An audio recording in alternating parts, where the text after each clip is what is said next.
wabarakatuh.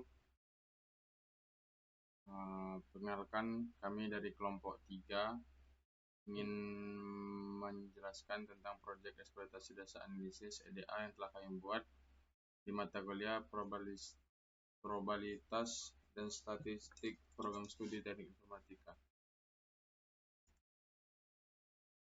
Yang pertama, latar belakang. Jadi, pertumbuhan populasi merupakan isu global yang berdampak besar terhadap lingkungan, sumber daya, dan kebijakan publik. Populasi yang tinggi dapat menimbulkan berbagai tantangan seperti kemiskinan, keterbatasan akses pendidikan dan kesehatan, serta tekanan terhadap ekosistem. Untuk memahami tren dan pola pertumbuhan populasi, diperlukan pendekatan berbasis data yang komprehensif. Salah satu metode utama yang digunakan adalah exploratory data analysis atau EDA. EDA memungkinkan kita mengeksplorasi data populasi secara mendalam sebelum melakukan analisis lanjut seperti prediksi dan juga verifikasi. Dengan EDA, kita dapat mengidentifikasi negara dengan pertumbuhan tinggi, wilayah kepadatan ekstrim, serta faktor-faktor lain seperti usia, wilayah dengan kepadatan ekstrim, serta faktor-faktor lain usia, median, urbanisasi, dan juga pertumbuhan tahun yang mungkin saling terkait. Identifikasi masalah, kami mengambil bagaimana distribusi dan juga pertumbuhan populasi di berbagai negara, serta faktor apa yang berkorelasi dengan besar populasi dan negara mana yang mengalami pertumbuhan tinggi.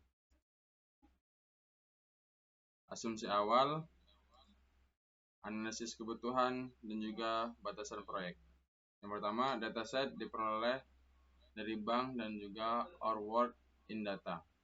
Kedua, data kami yang mencakup ini total populasi, kepadatan, urbanisasi, usia median, dan juga pertumbuhan tahunan. Kemudian untuk periode data kami ngambil dari tahun 2000 sampai 2022. Kemudian pada fokus pada tren global dan juga regional, ini kami ngambil di bagian Asia, Afrika, dan juga Eropa. Baik, untuk tujuan proyek akan dijelaskan oleh Delvan Pandi. Pada Delvan Pandi kami persilakan. Baik, di sini saya akan menjelaskan tentang tujuan proyek. Yang pertama itu ada tujuan bisnis.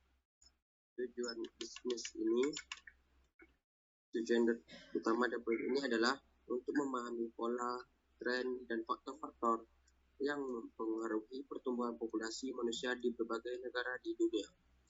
Dengan memahami faktor-faktor tersebut, diharapkan dapat dihasilkan informasi yang dapat digunakan oleh berbagai pihak, serta dapat dihasilkan informasi yang oleh pihak seperti pemerintah, lembaga internasional, dan peneliti dalam merumuskan kebijakan yang tepat guna mengatasi permasalahan demografi di masa depan.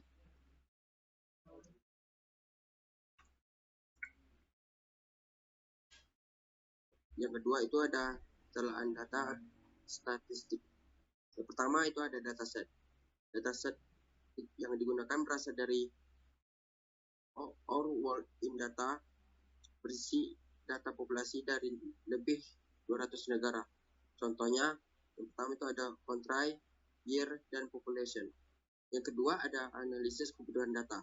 Yang pertama itu ada population, yaitu jumlah total populasi tiap negara. Yang kedua ada growth rate, yaitu persentase pertumbuhan tahunan.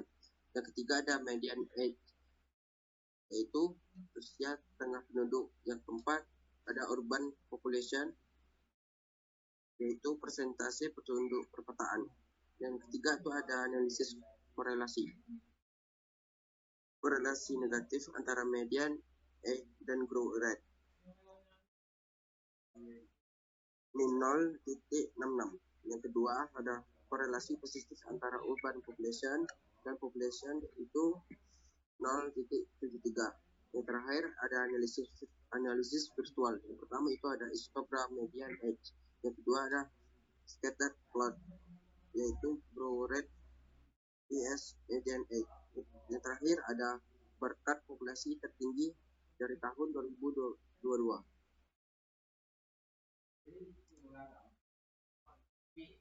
Nah, yang terakhir itu ada kesimpulan. Kesimpulan dari laporan kami itu berdasarkan hasil eksplorasi data yang telah dilakukan, dapat disimpulkan bahwa pertumbuhan dan distribusi penduduk dunia sangat dipengaruhi oleh beberapa faktor utama, yaitu yang pertama median usia penduduk, selanjutnya tingkat urbanisasi, dan laju pertumbuhan tahunan.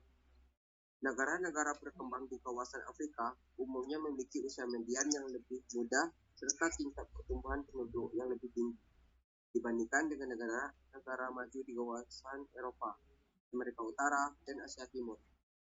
Hal ini menunjukkan adanya kesenjangan demografis yang cukup signifikan antar wilayah dunia.